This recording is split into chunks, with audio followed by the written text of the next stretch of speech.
7 days ago, I uploaded a short saying I was going to use the next 14 days to see how hard it is to make a game in 2026.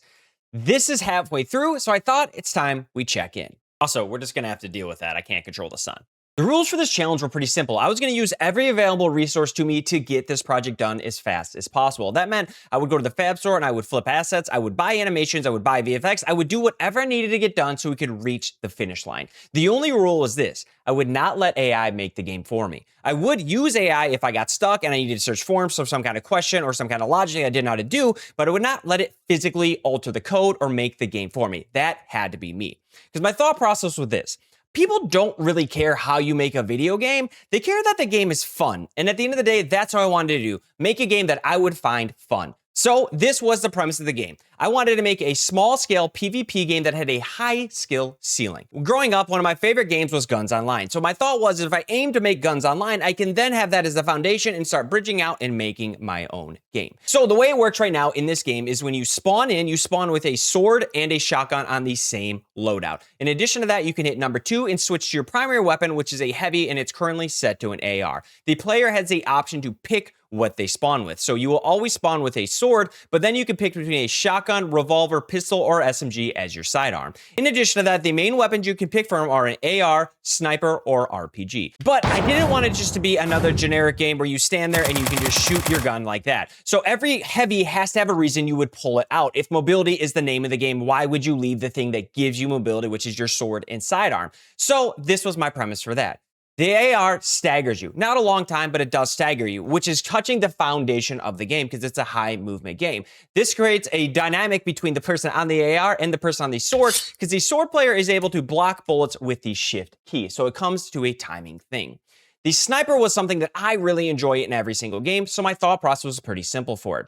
If you load out the sniper and you're standing on the ground and you shoot somebody in the body, it does half their life. If you shoot them in the head, it is a headshot, but I made the headshot window very small. That way it was extremely hard to hit. And the reason I did that is because the real reason and the way I want the sniper to be rewarded for you using it, and that is in mid-air. Everybody likes hitting mid-air snipes. It's super cool and it feels really good. So in this game, you're going to be able to run around on the walls and fly and do all this crazy stuff here. I can give you a little example. So let's say you're on this wall and you jump off. That was a bad jump, but you jump off and you're falling down off a structure and you're able to zoom in and hit the guy.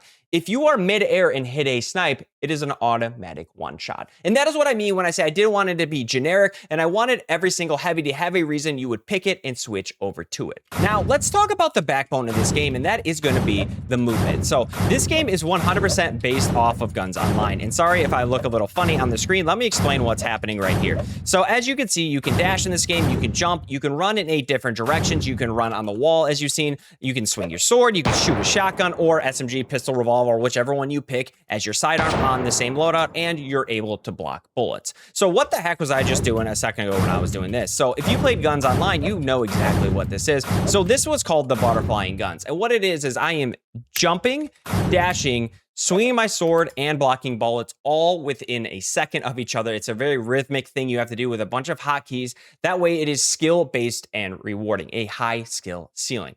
And it is very much the backbone of the game, so you can move through the map, fighting each other, trying to hit each other with melee weapons, blocking bullets that are coming in, and then firing your own bullets back at the other guy as needed. And that was kind of the premise of this game. One part of Guns that is not in this game right now is the ability to fly up the wall, but that is something I plan on adding. And this is where I'm at after 7 days. Now, we can get back into some of the boring stuff that I'm not sure a lot of people that play video games are like, so I'll try to make it as fast as possible. So this right here is going to be my logic. And let me go back to the event graph here, and you can see this is currently how it's set up. And like I said, I don't want to lose a bunch of people, so we're going to zoom through this just to kind of show you what's going on. This giant web right here is my wall run, and I'm still working on that. That's why it's not collapsed down right here. This is going to be your dash logic and stuff like that. So if you guys are curious, you can go inside each one of these, and they kind of expand into different functions and stuff to actually make this work. So that is kind of how all this works. We have wall run, dash logic, switching weapons, the shotgun trace. That's what actually tells you where the bullets to go.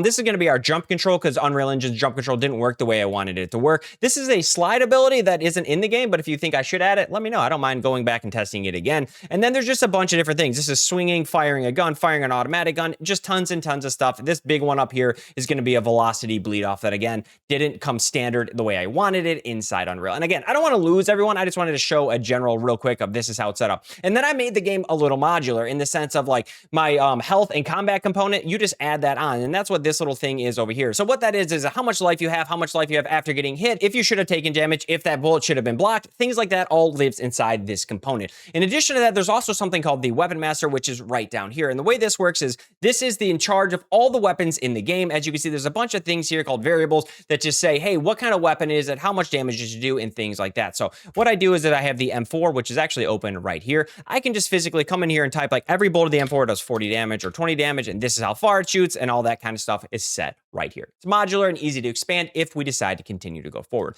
which really brings me to my next point. I'm curious, do you guys want me to continue this game? Do you want to see it through? I don't mind continuing the game as it is right now. That's how Butterfly works, by the way. As you can see, I was damaging him as I jump by him. I don't mind continuing making the game. In fact, I think it'll be a pretty cool game to play when it's all said and done. But I just want to see if it's something you guys are actually interested in playing, this style of game, because I don't know if it's for everyone or not, because I don't see many of this style of game that exists in the modern gaming space. So I just wanted to run it by you guys. Also, I want to let you know that realistically, this won't be done in 2 weeks. Yes, I'll continue pushing, and I like the pace I'm at. I think I'm doing pretty good. If you're a developer, let me know. Maybe I'm going slow. I truly don't know. But I just want to be honest with you. I think I'm going to run into a lot of problems when I go to replicate it to put it online so you can play it, and that's going to slow me down. So again, I'm just looking for feedback here, and I wanted to be transparent with you guys and show you where I'm at halfway through this experiment to see how hard it is to make a game in 2026. This was made by one guy sitting in his garage, and this is how far we are. Let me know what you guys think. Let me know if you think I should continue it. Let me know if you would play this style of game. Thank you guys for watching, and I will catch you in the next one. Check out this super sick placeholder menu screen I have. Don't worry, it's just a placeholder. And actually, all these buttons do work. If I want the pistol and the sniper, I can spawn with those. I wasn't BSing. There's your pistol. There's your sniper right there. So I really am pretty far in this. I just wanted to show you guys. Anyways, peace.